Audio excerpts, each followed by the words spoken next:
Hello friend, जय हिंद। मैं मोहम्मद रहीम एक बार फिर से आपके सामने उपस्थित हूँ एक ऐसे टॉपिक के साथ जहाँ पे बहुत ज़्यादा कन्फ्यूजन भरा हुआ है। आज हम बात करेंगे गवर्नर जनरल और वायसराय कि कौन सा पद कब और किसके द्वारा लाया गया था और किन परिस्थितियों में लाया गया था। ठीक है, जैसा कि हम जानते हैं कि ब्रिटिश शासन की जब हम बात करते हैं तो ब्रिटिश शासन को दो फेज में हम देखते हैं, एक तरफ कंपनी का शासन तो दूसरी तरफ महारानी का शासन। कंपनी का शासन प्लासी के युद्ध 1757 से लेकर 1857 की क्रांति तक चलता है। वही 1857 में एक अधिनियम आता है जिसके तहत महारानी अपनी सत्ता जो है, भारत की सत्ता अपने हाथ में ले लेती है।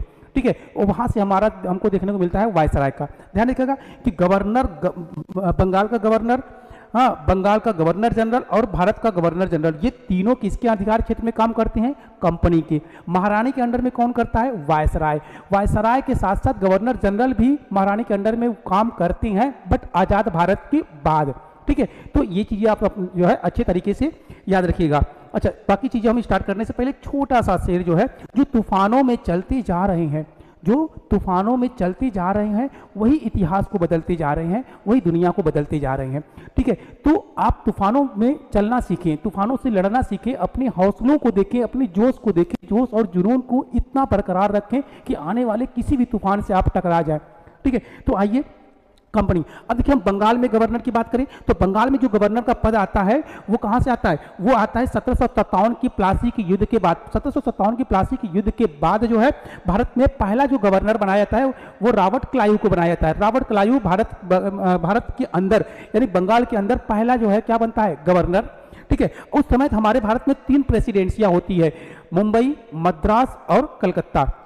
ठीक है, उसके बाद तीनों प्रेसिडेंसियां अलग अलग अपना वर्क करती है। बाद में आता है 1773 का रेगुलेटिंग एक्ट। इस 1773 के रेगुलेटिंग एक्ट के तहत मद्रास और मुंबई प्रेसिडेंसी की शक्तियों को बंगाल प्रेसिडेंसी के अंतर्गत शामिल कर दिया जाता है। अब बंगाल प्रेसिडेंसी का जो गवर्नर है वो काफी शक्तिशाली और ताकतवर हो जाता है। अब वो पूरे भारत पर अधिकार कर रहा है। तो जब पूरे भारत पर अधिकार कर रहा है और उसके लिए ये शब्द कहना कि ये बंगाल का गवर्नर जनरल है तो ठीक नहीं लग रहा था। इसलिए क्या दिया गया? इसलिए जो कि उसको गवर्नर जनरल का नाम दे दिया गया। ठीक है, तो 1773 में क्या आया? गवर्नर जनरल का पद आया।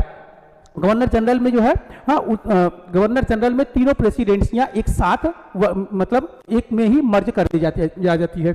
अच्छा, उसके बाद ये गवर्नर जनरल बंगाल में चलता है। अब इसी गवर्नर जनरल को, अब चूंकि बंगाल में केवल शासन करने पे ठीक नहीं लग रहा है, इसलिए इसको पूरे भारत का गवर्नर जनरल बना दिया गया। तो पूरे भारत का गवर्नर जनरल बनाया गया कहां से?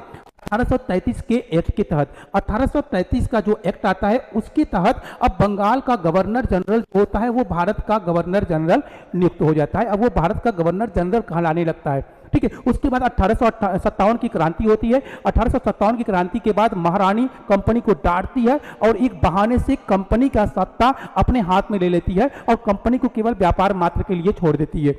ठीक है, तो एक नया कानून, एक नया नियम लाती है 1858 का भारत शासना अधिनियम।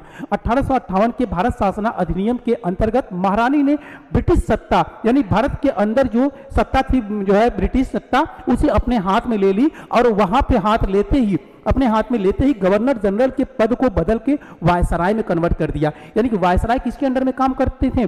महारानी के अंडर में काम करते थे। तो वायसराय का पद कहां से आया? 1858 के भारत शासना अधिनियम के तहत। ठीक है, उसके बाद हमारा देश आजाद होता है 1947 में। आजादी के बाद एक बार फिर से भारत के अंदर गवर्नर जनरल का पद हमको देखने को मिलता है। और मगर ये जो गवर्नर जनरल होते हैं वो महारानी के अंडर में काम करते हैं, महारानी के अंडर में शासन करते हैं।